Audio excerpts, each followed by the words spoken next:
poucos minutos, não, poucos segundos para fazer a sua propaganda eleitoral. E eu quero conversar com ele, porque ele é de volta, ele é candidato a presidente. Eu vou conversar com ele, abrir o microfone para quem quiser fazer pergunta para ele. Eu vou chamar aqui o doutor Enéas, é o meu convidado. Tudo bem, doutor Enéas? Tudo certinho? Deputado De Velasque, tudo bom? De Velasque? Vou sentar ali, doutor Enéas, para a gente conversar mais à vontade. Vamos lá. Olha, tem microfone à vontade, pode pegar, ô Velasco. Epa, vamos segurar aí, vamos segurar. Olha, vamos fazer o seguinte. Eu não falei com vocês durante, mas o programa não pode ser bagunçado. Se alguém começar a bagunçar o programa, eu paro o programa. Paro e tiro o que estiver bagunçando o ar. Eu já falei. Esse programa tem que ser levado a sério. Levado a sério. Falar na hora certa. Não adianta eu ser bonzinho aqui e estragar o programa, pô. Eu estou fazendo um programa para 1 milhão. 43 milhões de pessoas me vendo agora. Agora, meia dúzia vai estragar o programa? Não estraga. Saiu no braço com vocês, mas não estraga. Tá? Vai avisar. Doutor Enéas. Doutor Enéas, o senhor é candidato a presidente, doutor? Ninguém pode afirmar isso ainda, só após a convenção. Sim, mas a convenção já está aprovada. Não, o que se pode afirmar, no nosso caso, eu só ouvi o PMDB, a discussão toda. No nosso caso, existe homogeneidade de opinião no partido que nós dirigimos e o PRONA, com certeza, vai indicar o nosso nome como candidato a presidente da República em junho, com certeza. Com certeza. Com certeza absoluta. O Brasil, na situação de hoje, doutor Enéas, como é que o senhor está vendo esse Brasil do Fernando Henrique Cardoso? Sua Excelência, o presidente da República, é a pior coisa que o Brasil podia ter tido nesses últimos anos. O presidente da República obedece a um comando alienígena, que não é do nosso país. Sua Excelência, o presidente, vem abrindo, escancarando todas as fronteiras para que o nosso povo receba quinquilharias como importados. E vem destruindo sistematicamente a indústria nacional, vem destruindo a agricultura, fazendo com que o número de desempregados chegue a uma cifra astronômica, que já está em torno de 10 milhões de pessoas. Enfim, a cada instante, com um sorriso nos lábios, enganando a população, às custas de todo um sistema de comunicações que, lamentavelmente, está todo comprometido, com raríssimas exceções, o senhor sabe disso. O que se passa é que a população é enganada. Ela não tem ideia do que está se passando. Ela não percebe que está caminhando para um abismo. O abismo em que, daqui a pouco, o desemprego do lado está batendo na nossa porta. Se o senhor assumisse hoje a presidência da República, qual seria o primeiro ato do doutor Enéas, do presidente Veja, senhor, Enéas? não há um ato, há todo um conjunto de atos. Uma coisa que é fundamental é parar instantaneamente com a drenagem de recursos que são mandados para o exterior. Para o senhor ter ideia, de cerca de 10 bilhões de dólares, que é, em termos médios, a receita da União, de todos os tributos, de 10 bilhões, 5 bilhões são pagos de juros. Dívida interna e externa. Isso o povo não sabe. 5 bilhões.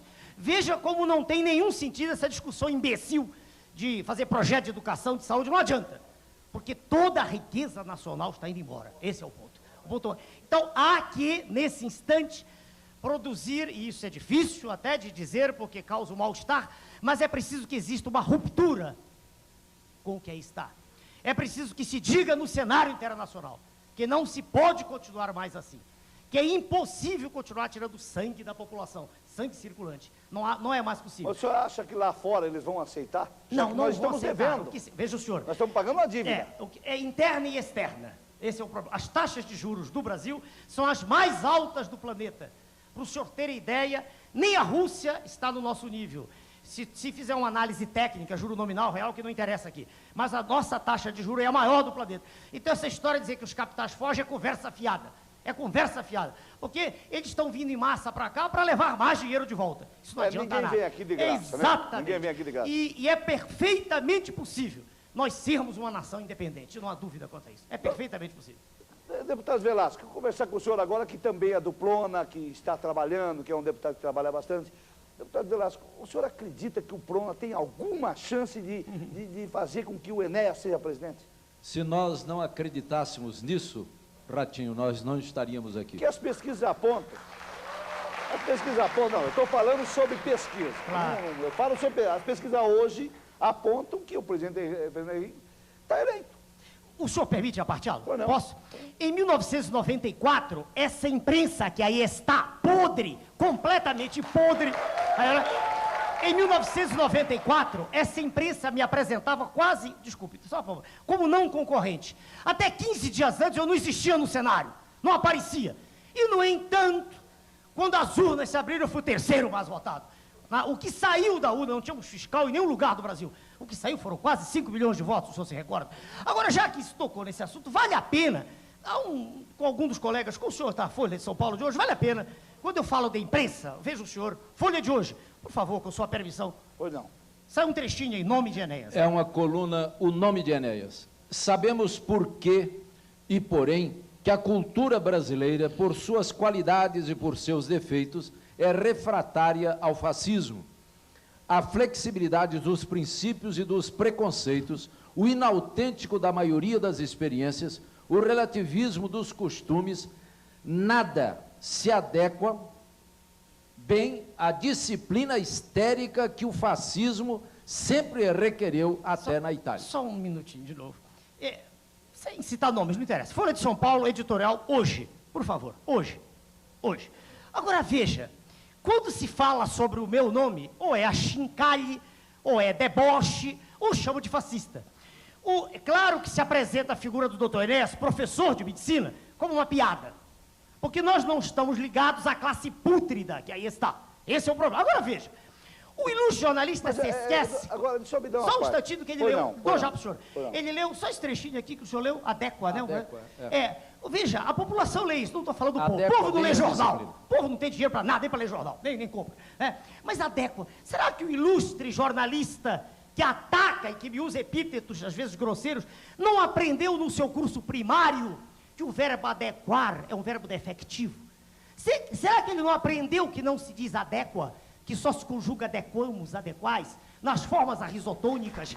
Será que ele não aprendeu isso? Será que o ilustre diretor desse órgão não tem curso primário ou ele quer que todos nós tenhamos esse curso primário? Porque eu tive curso primário bem feito, numa escola pública, que é o que nós vamos criar no Brasil, escola pública de valor, escola pública com a professora ganhando bem, escola pública com a professora respeitada de curso primário, e não essa imundice que está aí, e que está destruindo a educação de base. Quando eu digo imprensa podre, só uma palavra, dou já a palavra para o senhor dono do programa. O senhor tem a revista IR? Não, o programa é de todo mundo, só o programa é nosso. Porque o senhor permite mostrar, essa revista é internacional. No Brasil, em inglês, só 200 pessoas compram. Por favor, é o Executive Intelligence Review, essa revista. Essa revista mostrou, em 29 de agosto do ano passado, quem comprou a Vale do Rio Doce. Claro que os senhores não sabem, porque a imprensa podre não mostrou. Quem comprou foi o professor George Soros, mega especulador mundial, que é apresentado não por mim, pelo EIR, como um dos reis do narcotráfico mundial, que o senhor condena tanto aqui. É por isso que a imprensa não gosta de mim, de nós, é por isso. O senhor entendeu? Quer dizer, quem comprou a Vale do Rio Doce foi... O narcotráfico. Quem comprou a Vale do Rio Doce foi O quem? narcotráfico. Eu não posso provar, mas é revista internacional, citado especificamente como um dos homens que... citado, está grifado aqui especificamente. O senhor percebeu? Quer dizer, essas coisas não saem nos jornais. Agora, os jornais não querem que o doutor Enéas seja candidato a presidente. Não interessa. Quando a Vale do Rio Doce foi privatizada, um crime de lesa pátria, crime colossal contra o povo brasileiro. Eu tenho na mão de um colega, por favor, o senhor pode me dar aí, doutor Passos, por favor. Naquela época... Pode entrar aqui. por favor, doutor Passos, é do nosso partido. Nessa época... Não, eu queria um pouquinho um trabalho do Almirante, que escreveu na época no jornal. Um almirante, um homem respeitadíssimo, né? Almirante Roberto Gomes Silva, escreveu um artigo no jornal Ombro a Ombro, em que ele faz uma análise circunstanciada do que era a Vale e por que não podia ser privatizada. O coronel Schirmer, diretor desse jornal, mandou isso para toda a grande imprensa.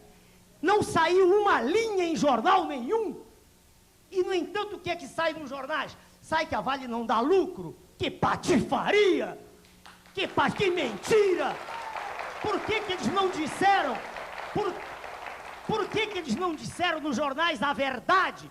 Não disseram, por exemplo, que as reservas nossas de ferro dão para 500 anos. Por que eles não disseram, por exemplo, que o titânio que nós temos na Amazônia é mais do que existe em todo o planeta? Por que eles não disseram que as reservas de ouro lá da África estão se esgotando e que as nossas serão provavelmente as maiores? Por quê? Porque não dizem que eu, por exemplo, processei a revista Veja, a mesma que falou do senhor, os que chamam o senhor de bizarro, porque o senhor mostra a verdade no seu programa. Doutor Paulo, eu criei um departamento jurídico. Agora, quando o jornalista analfabeto... Não é isso, eu quero... É isso aqui. Isso aqui é uma ação contra a revista Veja. Depois, ganhamos quanto, doutor Paulo? Não interessa nem o valor. 12 mil dólares, mas o problema é que o valor é simbólico. Porque a revista Veja usou palavrões, termos chamando de... não me lembro mais, cacareco. Cacareco é o rinoceronte. Pelo amor de Deus, falta de respeito com o professor de medicina. Tem uma colega médica aí, não? Doutora Vani, por favor. Eu acho, doutor Enéas, que realmente o que aconteceu com a imprensa é que antes de se falar do doutor Enéas, é a minha visão, né? Depois eu quero, ergo a mão quem quiser fazer pergunta para o professor Enéas. Quando o doutor Enéas apareceu como candidato, aquela forma de fazer a publicidade... Eu tinha 15 segundos, senhor 15 segundos, e você tinha que fazer daquele jeito, na rapidez, para falar pelo menos alguma 3 a 4 palavras por segundo? Qual é o imbecil desses que faz isso? Exatamente. Tem hipóxia cerebral? Eu acho que isso fez com que não deu tempo para a população do Brasil saber que o senhor é um grande professor de medicina que dá aula para mais de 1000 alunos. 250 médicos agora no Rio de Janeiro pagam para ter aula.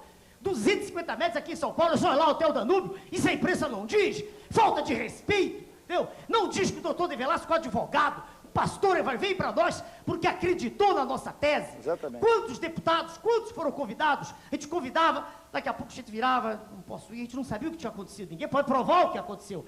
Mas havia uma pressão. O doutor De Velasco, com a dignidade, ele disse, não, eu leu todos os documentos. Aliás, o senhor pode dizer isso, o senhor leu tudo. Leu nossos documentos, a cartilha nossa, tudo. Quer dizer, falta de respeito com a população que votou, que acredita. Só uma pergunta que eu tenho aqui comigo. O menor, o senhor acha que o menor, tipo aí o adolescente até 14 a 18 anos, o senhor acha que ele deve trabalhar ou deve ir para a escola? Bom, peraí. Durante a idade escolar, ele tem que estar na escola. Só que aqui no Brasil não tem solução. A gente tem que olhar para o que está aí. Veja bem, se o filho não trabalhar, a família morre de fome, porque o pai ganha 120, o que é que ele vai fazer? 120, não sei, 120, 125, uma coisa. É tão ridículo esse aumento de salário que eu não gosto nem de gravar isso, entendeu? É uma farsa. Os senhores sabem disso. A população é enganada todos os dias. Desde que o jeito acorda até a hora do... É terrível isso. É contra isso que nós nos pomos, o senhor entende? Nós queremos dar um basta nisso, basta. Quer dizer, do que adianta, por exemplo, os colegas do Conselho de Medicina, tá aí, eu pedi para a doutora mostrar 2 jornais, do Conselho Regional de Medicina do Rio de Janeiro, essa colega é médica, do Conselho Federal, 2 jornais, né? Veja o senhor, e dizem aqui, tragédia evitável, morreram 72 crianças em menos de 2 meses. Do que adianta mostrar, tá aqui, basta, o jornal diz basta de sofrimento, o outro diz assistência materno-infantil. Sem que haja uma mudança no poder central, sem que haja um presidente da República preocupado com a sua pátria, preocupado com os interesses nacionais, não adianta, não muda nada. O que é que o senhor faz sozinho? Diga a verdade no Congresso. Não, é bom o senhor falar. O que é que o senhor faz? O que é que o deputado faz no Congresso hoje? Bom, é claro que somos 1 sobre 513. E você esteve lá, Harvey. Exatamente. Você esteve, você representou o seu estado e você saiu por quê? Porque se sentiu menoscabado. Você sentiu... Eu não vou ficar lá batendo palma para louco dançar, não? Exatamente. Tá certo? Exatamente. E você perguntava se nós acreditávamos que ele tem mas chance. É em função exatamente disso, entendeu? Para nós basta em função falar. que a mídia está contra. Não faz mal, a mídia não me elege. Se a mídia elegesse alguém, o PT já tinha feito presidente há muito tempo, todo dia está no jornal. O que elege é a verdade. O senhor está com esse pau por causa da verdade. O dia que o senhor começar a mentir, acabou. Quantos minutos o senhor vai ter quantos minutos o senhor vai ter na Depende televisão? do número de candidatos. Se houver 4, eu tenho 2 minutos. É mais do que suficiente. Com 1 minuto e 40, eu era desconhecido, fui para quase 5 milhões. A regra é chegar no segundo turno. E aí, Sua Excelência, o presidente, terá que discutir de frente E aí não poderá mentir. E aí, Sua Excelência... O senhor tem coragem de encarar o presidente Henrique num debate? Naquela época, veja o senhor, eu fui a 2 debates, não me perguntavam nada. Eu ficava no ostracismo. Era como se, em vez de professor de medicina, diplomado em matemática, diplomado em física, professor de português, era como se eu fosse um imbecil. Nada, ninguém perguntava. Eu só fiz uma pergunta do candidato do PT, uma vez só. Uma vez. Permitiram. E o senhor viu o resultado final. Agora eu pergunto, como é que o senhor acredita que vai se comportar uma autoridade que naquela época já não veio para o debate? Os 2 últimos debates foram cancelados em 94. Veja o senhor, diante da verdade, não há mais nada a ser dito, é só verdade. Mas nada. Verdade e força, convicção. E é por isso que chamam de fascista, o senhor entendeu? Que eu tenho convicção. Claro que nós acreditamos. Quando nós conversamos com... Mas, Velasco, isso que eu queria saber. Você, com toda essa mídia contra... Não faz mal nenhum. Você acha que tem chance? Claro. Eu creio que há um despertamento, Ratinho, para com as verdadeiras intenções da imprensa. Hoje, o seu público não é mais aquele público que pode ser enganado. Tanto que você tem a audiência que você tem, e essa audiência é uma resposta deste povo às verdades que você traz. Exatamente. Obrigado. É isso que é importante. Se o senhor me permite... É isso que é importante. O que a grande imprensa está fazendo, veja o senhor, é desviando a atenção da população dos problemas maiores. O senhor quer ver, por exemplo, o empresário Zé Raimundo, me traz aquela revista aí. Eu coligi algumas coisas para trazer. Pois não. Veja aí, Zé Raimundo é conhecido, senhor. Se alguém quiser fazer pergunta, como nós temos pouco tempo, Zé Raimundo é nosso pessoas também. Querem fazer pergunta? Veja, jornal, tá. 2 homens se beijando. Isso é que é notícia. Veja, tá aí, só viu isso, jornal. 2 homens, aí, 2 homens se beijando. Hã? Dois homens. Veja bem, isso é notícia todo dia. Está aqui, 2 mulheres se beijando, 2 mulheres. O jornal que não, diz... E a importância que deram ao projeto da deputada Marta Suplicy. Projeto de legalizar a união de indivíduos absolutamente pervertidos. Pelo amor de Deus! Desde quando homem e homem geram filhos? Eu não tenho medo de dizer isso, nunca tive. Pelo amor de Deus, eu sou professor de medicina. Sentado está professor Veronese, por favor. Professor da USP, bota a câmera dele. Professor, por favor. O professor está aí. Professor, o senhor conhece? Professor nome, Ricardo Veronese. Professor Ricardo Veronese é a maior autoridade do Brasil. Tudo bem? Maior autoridade... Obrigado, professor. Doenças infecciosas está no nosso partido. Por favor, o professor Veronese vem porque ele participa dessas ideias. Ele é professor egrégio da USP. Por que o senhor veio para o nosso lado, professor? Por favor. Eu vim porque você é médico, você é honesto, você não tem rabo ligado a nenhuma dessa corja de corruptos que governa esse país. Muito bem, obrigado, professor. Obrigado. O William Barbosa, radialista ali, quer fazer uma pergunta para o professor Enéas, William? Um abraço, Ratinho. Só como curiosidade, hoje na Folha de São Paulo também, uma pesquisa feita pelo PSDB e apontou você como homem de televisão de maior credibilidade do momento no Brasil. Não sei se você está sabendo disso. Eu li na Folha. Eu gostaria de perguntar para o doutor Enéas, se ele fosse eleito presidente da República, o que ele ia fazer também com essa corja que comanda os planos de saúde no Brasil? E eu gostaria até de nominar um plano.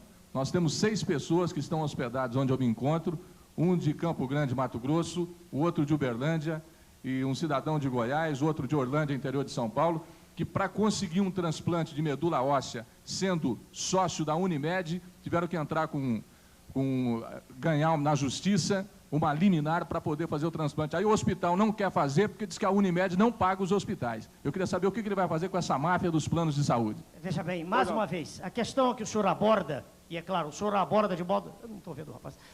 O senhor aborda de modo particular, um assunto específico. O William Barbosa é radialista da Rádio Não é particular, no nome de 8 pessoas. Não, sei, eu não estou dizendo que é particular do senhor, eu digo, é uma questão dentro do sistema de saúde. Porque há outras, há crianças morrendo em maternidade, veja, há 6 milhões de pessoas com doença de Chagas, há 5 a 10 milhões de pessoas com esquistossomose mansônica, há um surto de dengue que já matou gente, veja agora. Então, há muitas questões, só para lhe responder.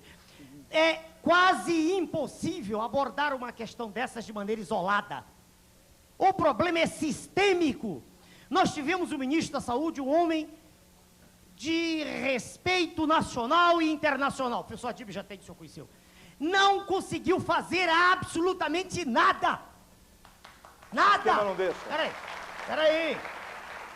Veja o senhor, o ministro, qualquer que ele seja, obedece ao presidente da República. Vamos parar com toda a farsa. Quem manda no país é o presidente da República. Ele disse que não havia reeleição, que não queria, muito tempo depois aceitou, e todo mundo sabe que foi a reeleição. Quem manda é o presidente, o poder dele é monocrático. O resto é conversa fiada. Entendeu? Congresso não manda nada. Nada. Quando me perguntam o que você vai fazer com o Congresso, vou fazer o normal. Vou fazer com que a população saiba, através de uma primeira medida provisória, o que está sendo feito, vai ser dada uma explicação. Esse problema que o senhor tocou é um, entendeu? Agora, é um conjunto. É claro que o senhor falou uma imundice. É claro que isso não pode ocorrer, é evidente. Isso é notório. Agora, é um problema dentre tantos, o senhor entendeu? A falta de assistência médica, os salários dos colegas médicos aviltantes. Enfim, o desrespeito pela pessoa humana é terrível no Brasil. O senhor está entendendo? Acre, eu estive no Acre, colega do Acre, uma moça aí. Há um jornal no Acre, eu estive lá há pouco tempo, um instantinho. Houve um concurso no Acre, ouçam, para servente, essa moça do Acre, servente. 1986 pessoas fizeram, passaram 192. Serventes não puderam ter emprego, acho que passaram universitárias, porque não há emprego para ninguém. Essa globalização é uma farsa, farsa. É preciso... Doutor Onésio, o nosso tempo é muito curto aqui. O senhor vai voltar aqui em outros programas, junto com o deputado Velasco, que é nosso companheiro, nosso amigo, né? Amigo e irmão mesmo, gosto muito da família do deputado Velasco. E eu quero que o senhor volte para responder outras perguntas que porventura virão, tá bom? Obrigado, muito obrigado pela sua presença, deputado Velasco, muito obrigado.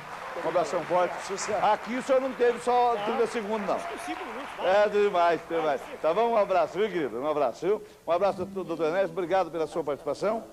Vamos pegar os seus jornais, que são os seus documentos, viu? Olha, vamos fazer o seguinte, vamos falar do NutriShark, vamos lá. Lógico, vamos lá. Ratinho, vamos agora falando da nossa NutriShark.